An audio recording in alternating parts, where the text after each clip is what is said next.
Greetings, everyone. This is Terry Naturally with Terry Talks Nutrition. We're here every weekend, same time, same station. We're always here, and we hope you are always here too. We try to share with you as much information as we possibly can to help you make the best decisions, the best choices for a better life. You know, doctors don't keep us healthy. They don't even know how to keep themselves healthy. They have never been taught health, nutrition, diet, or any means to maintain a healthy lifestyle. And drug companies don't care because they make all their money on the illnesses of America. So the sicker population provides them with a tremendous amount of wealth. And they want to satisfy their shareholders, not satisfy us. So we need to maintain good health, and it's our responsibility. It's all up to us. We make our choices. Everything we do every day begins with a choice. What you eat, what you wear, the route you take to your occupation, everything is a choice. And our health is also based on choices. What kind of diet do you follow? Good diet, healthy diet, bad diet, junk diet? What do you choose? How much exercise do you choose? How much sleep do you get? All based on choices. So we're here to point out some things that you can do to make better choices. So we have a really great lineup today to talk about one of my favorite topics is propolis. Propolis. It's a bee product. B-E-E, bee product. And then we'll talk about how to die young, but at a very old age. And can housework reduce cancer risks? Maybe some household chores can actually increase the risk of cancer based on the solutions of your housework. What do you use? How many chemicals? What are you breathing in? And how to increase your mental function and load with ashwagandha, sometimes known as Indian ginseng. Now let's take a closer look at gallstones. They can be very irritating, very uncomfortable, and may help you choose better food. And then we'll talk a little bit about why chocolate is so good for your heart. I love chocolate. My favorite ice cream is chocolate. I have not had a scoop of ice cream in many, many, many, many years. But if I had to cheat, chocolate ice cream would be on the top of the list. Chocolate almond ice cream. And then we'll talk about kids are going back to school shortly. So what are the good supplements for kids going back to school? We have a lot to talk about today, and we are here for the hour. So we want to go on and talk about the various topics that make a difference in the way that we choose our diet, choose our lifestyle choices. Propolis. More people are catching on to propolis. It's not a very common supplement. People just don't understand propolis, where it comes from, what it is, and why it is so important for a variety of reasons. While everyone has heard of honey, propolis is a bee product as well, but many people don't recognize it as a bee product. And everybody has a different opinion of propolis. One lady said, I gave a lecture on propolis, and she said, I'll never take propolis as a supplement. I said, why? She said, well, it's bee vomit. No, it's not bee vomit. Actually, what it is, it's a collection of plant life that comes from the surrounding area where bees populate, either in a hive or a colony. Bees want to protect their hive. They want to ensure the cleanliness, and they want to make sure that nothing contaminates the colony or the hive. Just one small viral infection could cause complete death of the colony. So they go out. There is an army of bees that go out and collect resin and plant life biologically active compounds from vegetation, from trees and shrubs and buds and leaves and flowers.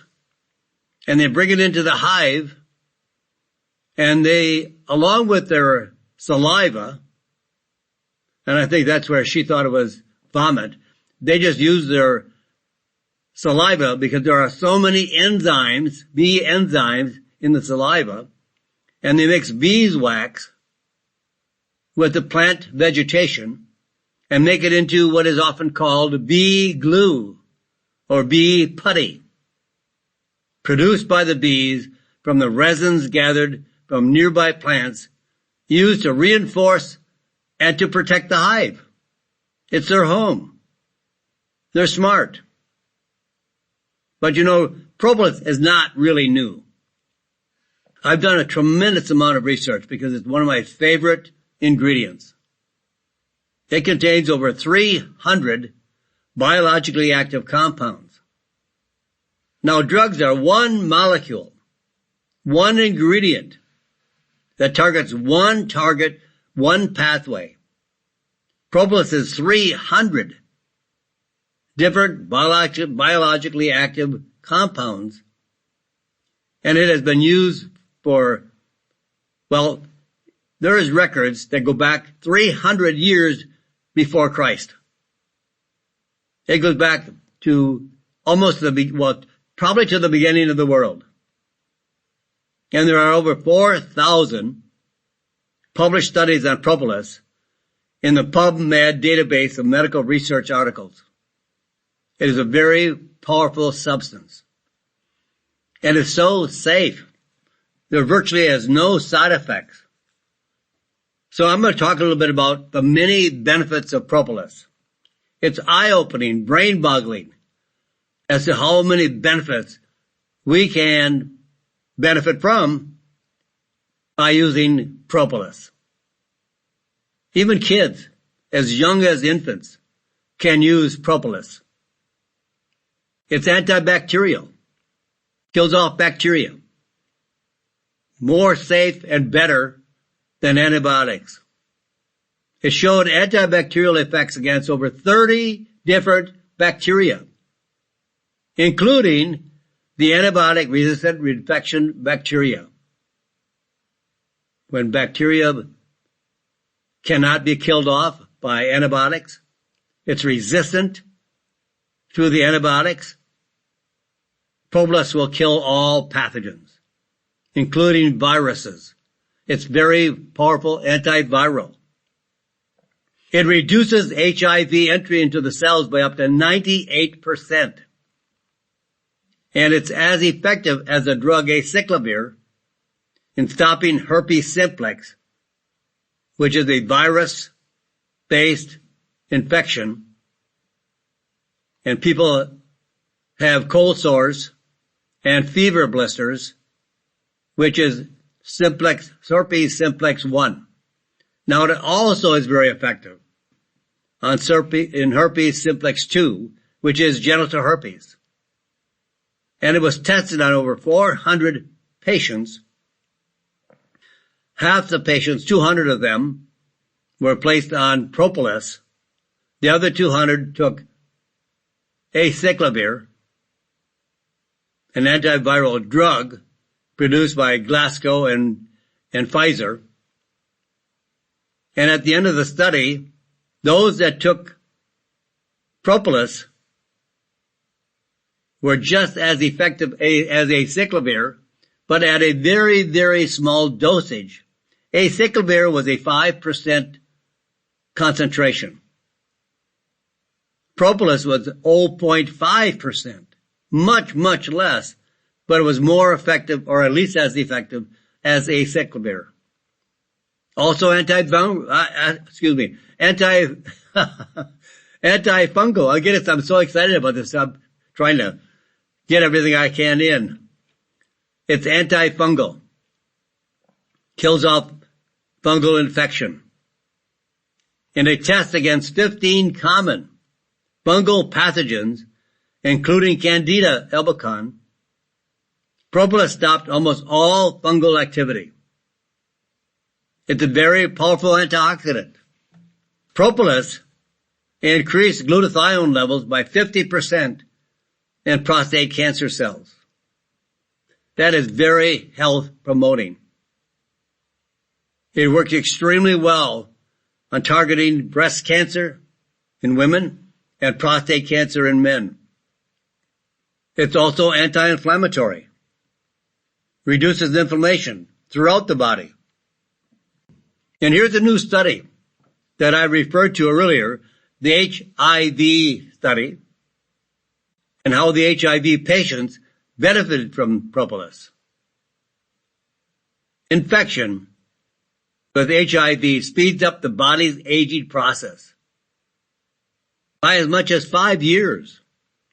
These patients at high risk of aging-related chronic conditions like liver, heart, and kidney disease don't have much hope. But now with propolis, they may have.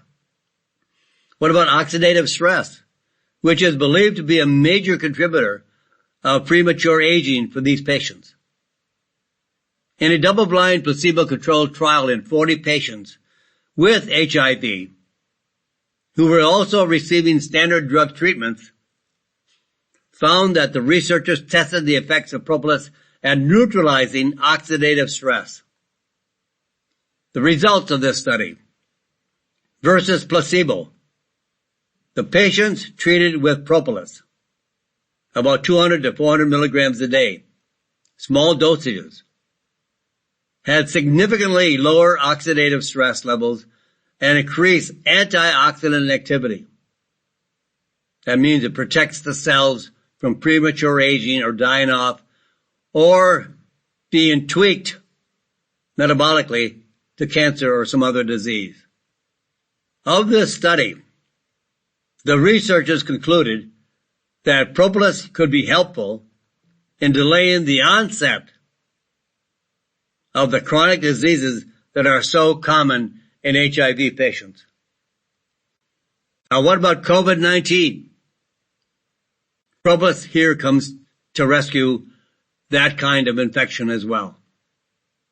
COVID cases and the numbers of cases began to climb over the summer, with hospitalization up 10% in late summer. Researchers tested the ability of a purified, concentrated propolis called propolis EP300. You might want to jot that down because that's the one that is the most studied propolis. Propolis EP300 to stop different types of RNA viruses. Now here's what you have to consider. Propolis is a really sticky substance. And in the winter, it's very brittle. But it also contains all the waxes, beeswax, and resin, which we can't digest. We can't digest beeswax. We can't digest the resin. So if you really want to have a high concentration of propolis, those have to be removed without damaging the biologically active compounds in propolis. So you have to use some very safe and non-damaging mechanical means to clean the propolis. Take out all the bee parts. And it's very purified. So propolis EP300 is that type of propolis. So, of the RNA viruses, this family of viruses includes feline virus, human virus, as well as viral disease affecting horses and cattle. A 5-minute exposure to propolis reduced the VSV virus by over 99%. And here are some other facts. These are research facts. These are scientific facts. Feline, or otherwise cat, virus was reduced 99.9% after 15 minutes exposure to propolis. The human COVID-19 was reduced 99.9% after 30 minutes of exposure.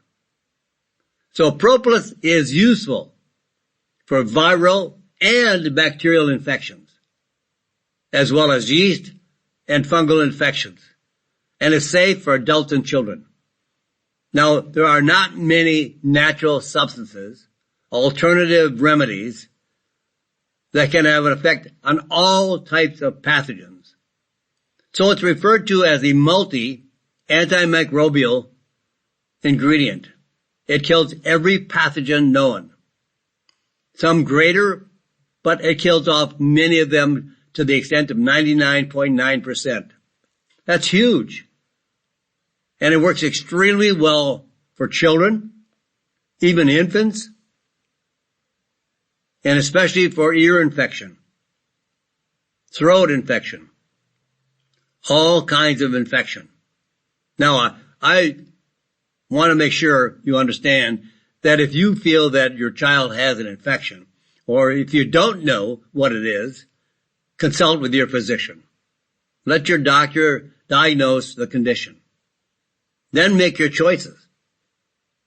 Do you want to take a prescription for your child? Do you want to use a natural alternative like propolis?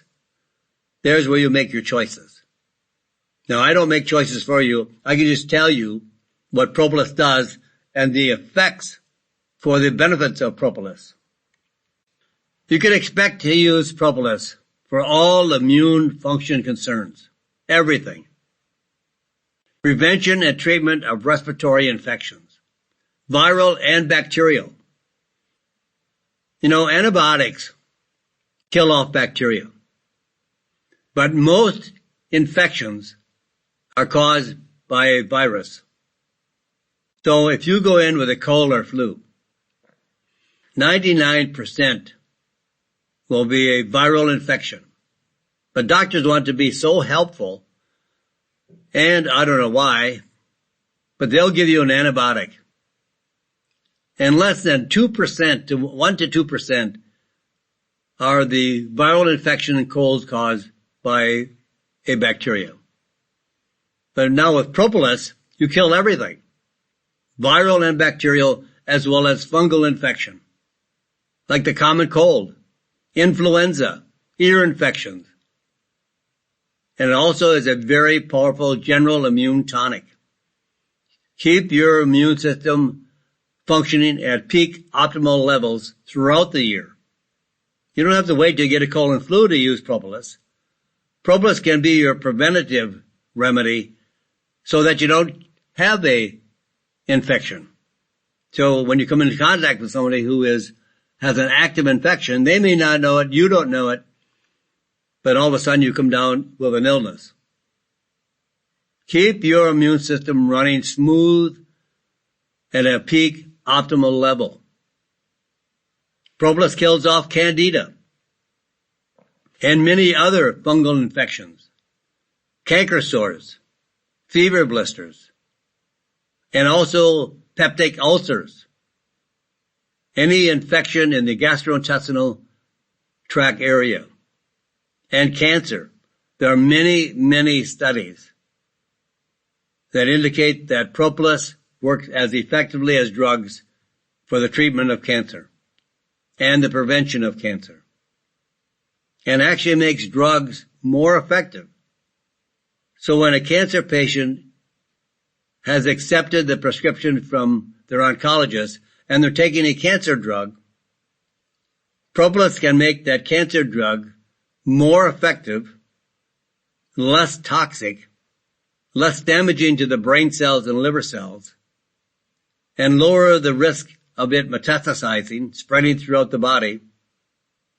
So in all cases of the 4,000 studies, has been shown to equal or to better results than prescription drugs. Now that I take every day. I take propolis every day, 200 to 400 milligrams daily. If I'm traveling a lot, if I'm in with a lot of crowds or areas where I could become more susceptible, I boost it up to 400 milligrams daily. When I'm home and I don't meet a lot of people, I'm in the office, I'm at home, I lower my dosage. But when I'm traveling and I'm going to a foreign country and I'm on airplanes several times during that period of travel, I boost it up. I want to take a higher level of propolis, and I want to make sure that I am well covered to make sure that my immune system is operating at a very high peak optimal level. Now, how do you pick your propolis? All clinical studies were done on a purified propolis. So therefore, you have to remove the wax, the resin, and any impurities that yield a less concentrated extract. You have to remove these to make sure that you have a very powerful, concentrated, purified extract without disturbing the biologically active compounds that are commonly found in propolis. And then also, in obtaining the propolis, to make sure that propolis comes from an ethical management of beehives is very important. Mortality among European wild bees is as high as 20%. We have to save the bees. And as I was saying, take 200 to 400 milligrams daily. There is absolutely no adverse effects, no side effects. Very safe for kids. Now, I hope you want to die young, but at a very old age. And here's how. Here's how you can work on that to die at a younger age, youthfully, without being old. So here's my life. Here's my plan for a long, healthy life. There are 3 principles that I believe in. We don't need sugar. We don't need a lot of carbohydrates, because carbohydrates ultimately is sugar, because it converts the carbs to sugar to be able to metabolize the carbohydrates. And the more sugar we consume in carbs, like pasta, bread, any flour or grain product, then has to be converted to sugar. And the more sugar, wherever it comes from, causes a tremendous burden on the manufacturing of insulin in our body. So we can't produce the level of insulin compared to what is now the amount of sugar Americans eat. So we should be eating more protein. More protein builds our body's strength, muscular structure, and bones. There are 20 amino acids that make up protein. There's 8 amino acids that are essential, that we have to get from an outside source. The body does not make them. The other 12, our body makes them. So that's why we need more protein and healthy fats. More fat than protein, and very little carbohydrates. So I start my day off with a protein drink. I use enough water in the blender just to cover the blades. A cup of berries, all different kinds. I choose one kind for a few days, then I change the berries, but my favorite is aronia berry. Then I add 2 or 3 raw eggs, mostly 3. And I should also caution you, to let you know that raw eggs can be susceptible to salmonella and could cause you to be ill and sick and have diarrhea and stomach problems. It's not a fun thing to go through. But I have eaten raw eggs for, I can't remember how long, 25, 30, I don't know, years, and I have never had a problem. And I stick with farm eggs that the chickens are running free, eating bugs and worms. So I've got to pause here for a moment. I'll come back with more about my plan for a long, healthy life right after this, right here on Terry Talks Nutrition. I'm Terry Naturally. And welcome back, my friends. This is Terry Naturally with our second portion of the program. We're here to the top of the hour. We'll tell you more about how to be healthy. This is my plan. This is what I do. You can use it as a template for your long, healthy life, or you can make your adjustments. Maybe you won't want to add raw eggs. Some people just don't like the thought of eating raw eggs. You don't even know they're in the drink. If I made you a protein drink and didn't tell you what was in it, and you drank it, you'd say, wow, that was excellent. That was good. It was delicious. I don't gag anything down. I don't think you need to. Everything naturally in the way that we make it can be very, very nutritious and delicious.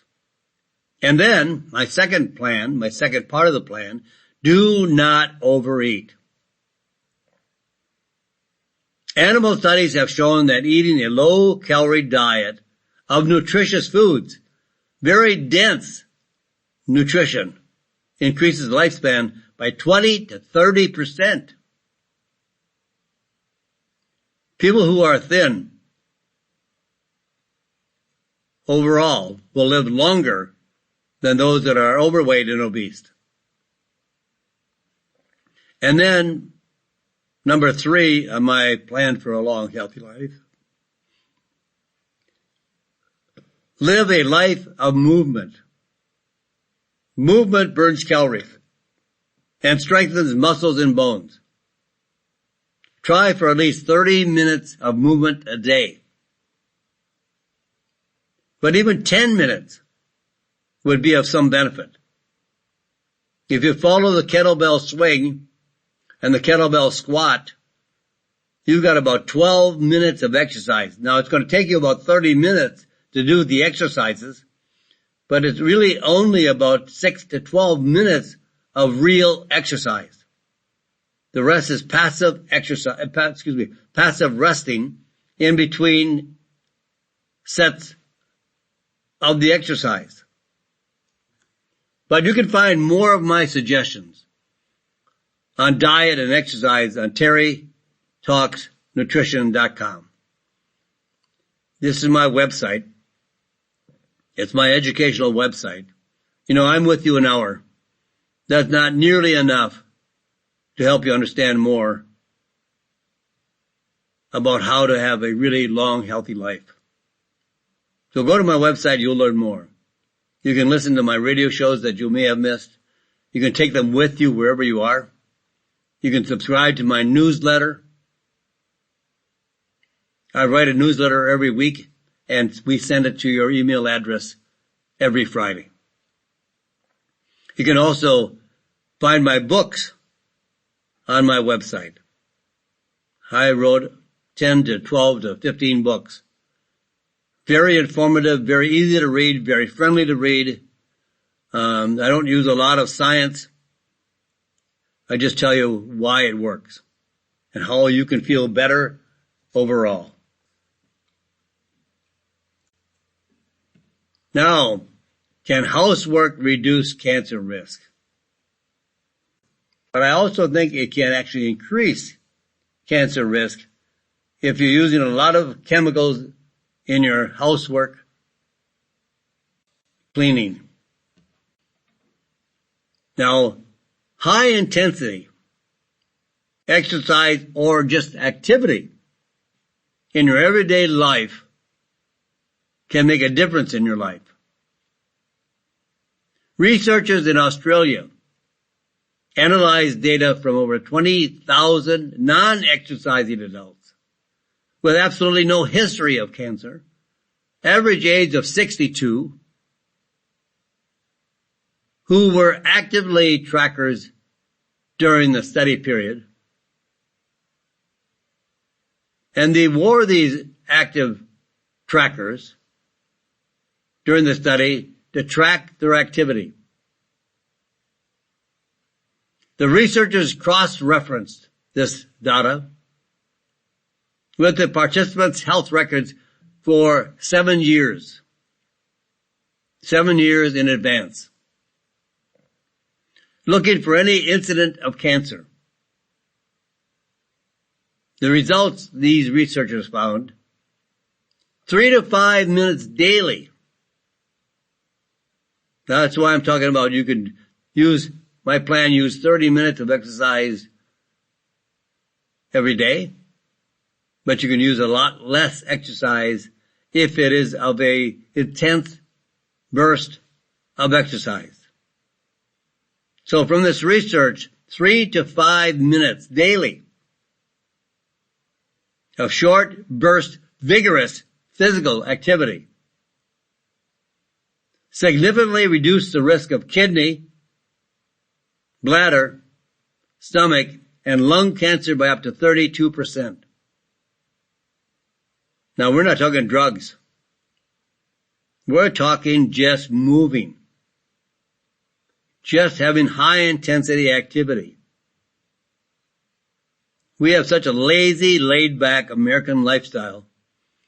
Too much food, too much rich food, too much sugar, too much carbohydrates. We are primed to be a very sick country. And when you're doing this intense exercise, there is no formal workout necessary. This study found that 1 or 2 minutes daily chores that get you huffing and puffing, like carrying heavy bags of groceries, going up and down and around with kids and dogs, was all that was needed for protection against cancer. I follow a gentleman by the name of Dan John. Dan John was a very elite athlete, and I think he was a discus athlete, throwing the discus. And what he likes to tell people is, do things that will increase your quality of life functionally, like loading your back hatch or your trunk with groceries, or carrying out 2 big bags of groceries. All these things we do naturally. So if you're going to exercise, try to use exercises that improves that functionality. So he believes in pushing things, heavy things, pushing things, pulling things, and carrying things. One of the best exercises you can get is to have a heavy bag, depending on what heavy means to you. For some people, heavy means 10 pounds, and for some people, it may be 50 pounds. But have a bag that you can bear hug and then walk 100 yards, or whatever you can walk, and set the bag down and rest, and then pick up the bag and bear hug it and walk another 50 or 40 or 30 or 100 yards. Or do what is called the carries. Get a kettlebell and do the suitcase carry. So how do you carry a suitcase? On one side of your body, right?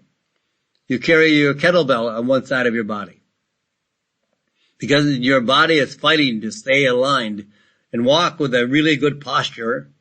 Walk somewhat briskly, but make really good steps. Maybe go 30, 40, whatever amount you can. Set the kettlebell down, rest a moment. Pick it up on the other side of your body. First you went down with your right hand carrying the kettlebell. Now come back to your starting position, carrying it in your left hand. So now you're getting both sides to work independently of one another. gives you more strength overall. So when you're carrying something, every muscle in your body is fighting to help you manage that weight. And you aren't just doing bicep curls. You're not just doing tricep push-ups. You're actually working every muscle in your body, your legs, your back, your arms, everything. And that's what makes you more fit than working out with weights.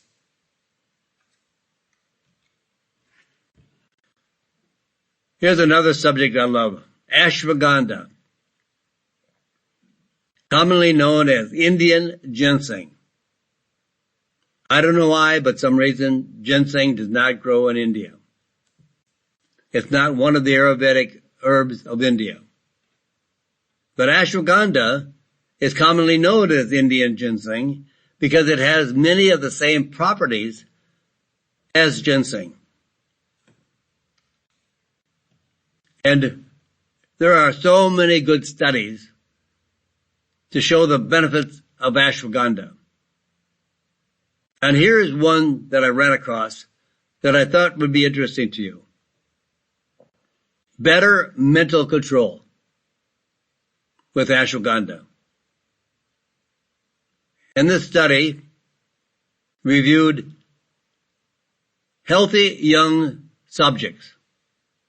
The participants were young and healthy. The average age was only 23. And they underwent cognitive function testing to establish a baseline measurement. And then a week later, took the same type of test again after receiving just a single dose of ashwagandha, 400 milligrams. The cognitive test measured reaction time, attention, accuracy, short-term memory. The researchers found, based on the results, after treatment with ashwagandha, the participants of this study experienced increased reaction time, better memory, especially as the test increased in difficulty, better attention, and less mental fatigue. The researchers concluded that ashwagandha improves executive function, the mental skills that allow us to plan, focus attention, remember, and juggle multiple tasks. So these are the functions of an executive, using their mental skills that helps them plan and manage the company, how they can focus their attention. And they have many tasks daily. And to remember those tasks and not to forget. And how to juggle those multiple tasks. This makes for a very good executive. And ashwagandha helps create a better mental control throughout the test. So what should you know about ashwagandha? Well, typically extracts, and it comes from the root on the underground portion. Some companies that are cheating use the leaves and the stems and grind them up with the root to reduce the cost because roots are more expensive. And typically extracts are standardized to about 5%. And these compounds, called with lanolines, are the key components of ashwagandha. But most recent research has used higher standardization. Now we can find ashwagandha not only concentrated at 5% of these key compounds, but up to 35%, 7 times stronger.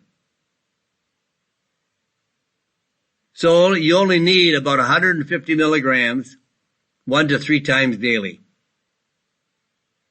Some of the lower quality of ashwagandha, you need it up as much as 1,200 to 1,500 milligrams 2 or 3 times daily.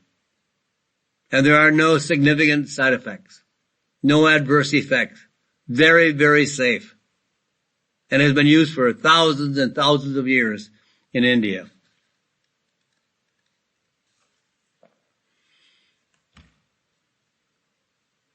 Anyone who has had gallstone attacks really understand the pain. So let's take a closer look at gallstones and why they crystallize. So gallstones are crystallized deposits of digestive fluid that form in the gallbladder. And there are some major risk factors that cause people to be, I guess I would call them gallstone formers. They form more gallstones than most other people. Why? Well, number one, obesity. When you're overweight. Diabetes, type 2. And if you're female, women are 3 times more likely to develop gallstones than men. And losing weight too fast. Rapid weight loss. Because the liver has to metabolize the fat from losing weight. It secretes more bile, which can form a gallstone. You know, the liver produces bile, and it dumps it into the gallbladder as a reservoir. And then when we eat, or we are thinking about eating, more bile starts to flow from the gallbladder into the digestive tract to help digest fats. And gallstones are associated with a significantly increased risk of gallbladder and liver cancer. One study found that 75% of patients with gallbladder cancer also started with gallstones. So gallstones lead, in many cases, to gallbladder cancer. Now, the right diet can prevent gallstones. And you might think that sounds funny, but the best way is to avoid a low-fat diet. We need fat, all forms of healthy fats, both monounsaturated and saturated, not polyunsaturated. Polyunsaturated are pro-inflammatory. They're highly rancid. And they are highly oxidized. All vegetable oils, otherwise known as seed and nut oils. Over 50,000 men between the ages of 40 and 75 were surveyed every 2 years for 12 years, including collecting data on diet and incidence of gallstones. The results of this survey: the highest carb intake, bread, pasta, cakes, pies, cookies, you name it. Anything made from grains or the grain flour. And when they had the highest carb intake, it was associated with a 59% increased risk of gallstones versus low carb intake. Looking at starch intake only, high starch intake was associated with 43% increase risk of gallstones versus low starch intake. high carb intake. The American diet. The American diet is very high in sugar and carbohydrates. And therefore, it stimulates the liver to produce cholesterol, raises inflammatory triglycerides, reduces the HDL, or more commonly known as the good cholesterol. All are factors that can play a role in gallstone formation. That's why the healthiest diet is a diet of high protein. That means about a gram of protein for every pound of body weight. So somewhere my intake of protein is about 120 to 140 grams of protein daily. My carbohydrates are about 20 to 40 grams of carbohydrates daily, and absolutely no sugar. My carbs come from a little bit of fruit, berries, broccoli, Brussels sprouts, some vegetables, and lots of olive oil and other good fats. Butter, absolutely. Beef tallow, excellent. I usually scramble my eggs in butter or beef tallow. This helps to lower the level of carbohydrates, to lower your risk of all diseases.